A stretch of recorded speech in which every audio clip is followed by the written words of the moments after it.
8h19 sur Europe 1 et Jean-Pierre Elkabbach, vous recevez ce matin le numéro 2 et futur patron de France Télécom, Stéphane Richard. Bonjour, bienvenue Stéphane Richard pour votre intervention publique numéro 1 ici sur Europe 1. Bonjour. Est-ce que chez France Télécom, la douloureuse crise existentielle et morale de 2009 se termine? Je ne sais pas si on peut dire qu'elle se termine. Je crois qu'on a pris la mesure de cette crise, que cette crise a été un grand choc pour l'entreprise et qu'elle a débouché sur une remise en question assez profonde de notre organisation, de nos méthodes. Il faut qu'on revienne un peu sur le passé pour comprendre ce qu'on a raté. Et il faut rappeler que des cadres et des salariés avaient choisi par désespoir le suicide. Est-ce que vous sentez que la vague de morts volontaires peut être stoppée? Ce serait présomptueux de dire cela. Je pense que malheureusement, il continuera d'y avoir des suicides probablement dans l'entreprise. Ce que nous essayons de faire clairement, c'est de reconstruire une entreprise. D'abord, ça commence par un nouveau pacte social. Il faut aussi que par rapport à toutes les informations que nous avons pu récupérer ces dernières semaines à travers tous les capteurs que nous avons déployés dans l'entreprise. Toutes les enquêtes qui ont été lancées, etc., qui traduisaient la déprime et le découragement qui rongeaient France Télécom. Et vos solutions. Il faut qu'on en tire les conséquences parce qu'il y a une très forte attente aussi de nos salariés. Les solutions, je crois qu'on a bien vu qu'il y avait... Cette entreprise a été soumise ces dernières années à une mutation considérable. Ça a été l'ouverture à la concurrence, ça a été le bouleversement technologique.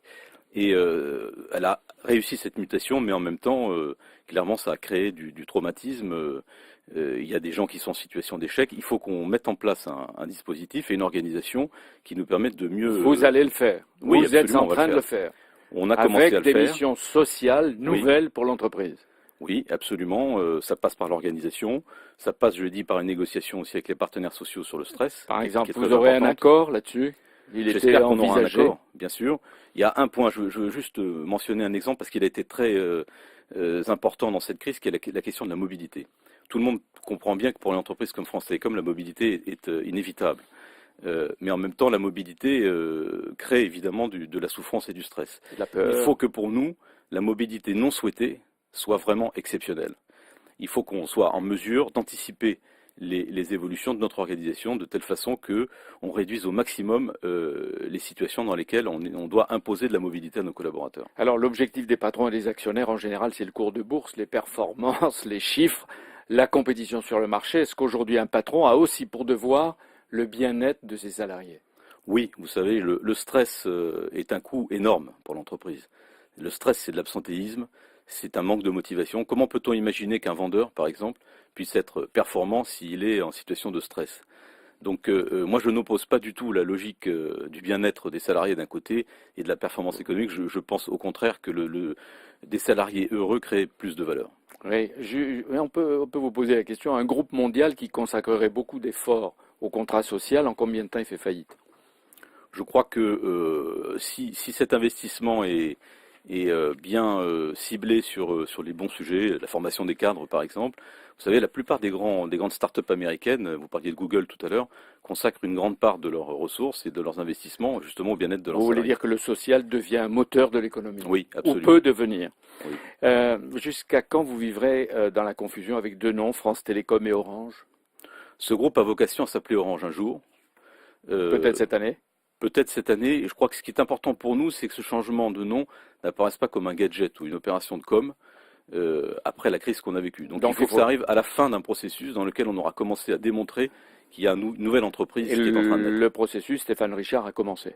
Le processus a commencé, oui. Alors Orange, et vous le disiez, affronte presque chaque jour, on voit ce qui se passe à Las Vegas, des concurrences et des défis nouveaux. On peut illustrer cela avec quelques exemples. Combien de SMS en France en 2009? Alors sur notre réseau, on a échangé 23 milliards de SMS, c'est 58% de plus que l'année précédente. Le 31 décembre, combien 75 millions de SMS, 75 millions de SMS, dont 18 000 SMS par seconde entre minuit et 1h du matin. Le 31 décembre. Le 31 décembre. Notre réseau, je le dis juste au passage, réseau 3G, qui est le meilleur, puisqu'on a 10 points de couverture de plus que notre principal concurrent. Ce réseau a parfaitement absorbé ce choc de l'explosion des trafics. Comment vous expliquez, Stéphane Richard, que l'iPhone marche si bien en France? L'iPhone est un appareil formidable. On en a vendu un peu plus de 200 000 au mois de décembre, à nous seuls. Plus de 20 000 le 19 décembre.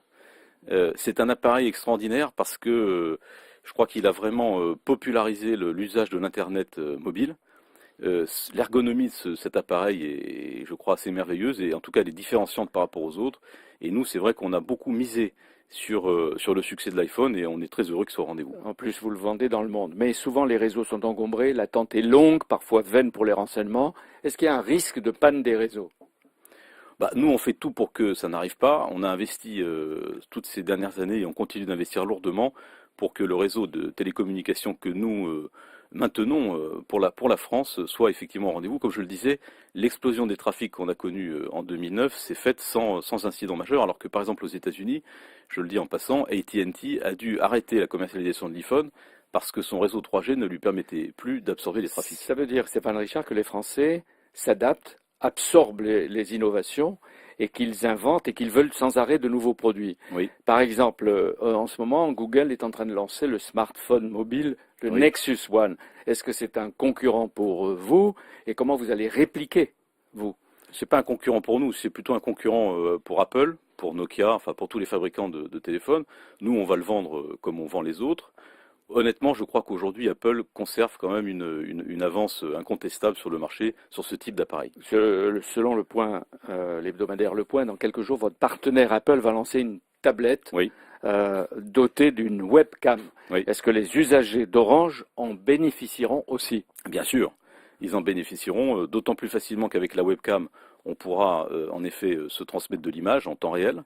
On va moderniser en quelque sorte ce visiophone qu'on a connu il y a quelques années et que là aussi, la taille du réseau et la qualité du réseau que nous avons mis en place au service des Français permettra à ces nouveaux usages de se développer partout. Quel est votre enjeu numéro 1?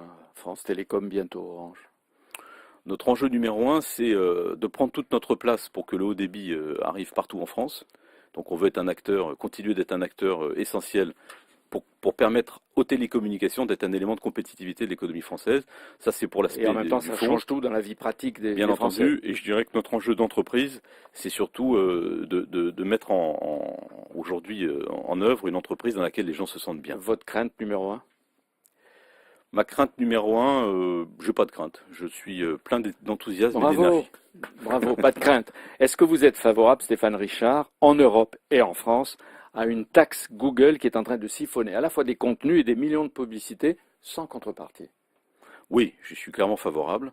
Je pense qu'effectivement le modèle économique de Google aujourd'hui n'est pas équilibré et probablement ne permet pas en tout cas de payer normalement ce qui est la création et des contenus, ce sur quoi en fait le modèle de Google aujourd'hui prospère. Et donc je ne sais pas si c'est par le biais d'une taxe qui n'est peut-être techniquement pas facile à mettre en œuvre, mais en tout cas qu'on essaye de faire payer en gros à Google ce qu'il utilise pour se développer, je trouve ça normal. Vous avez obtenu la promesse du président de la République, le lancement d'un plan fibre optique, le développement du très haut débit. Est-ce que la fibre va être consacrée aux grandes villes ou encore une fois à tous?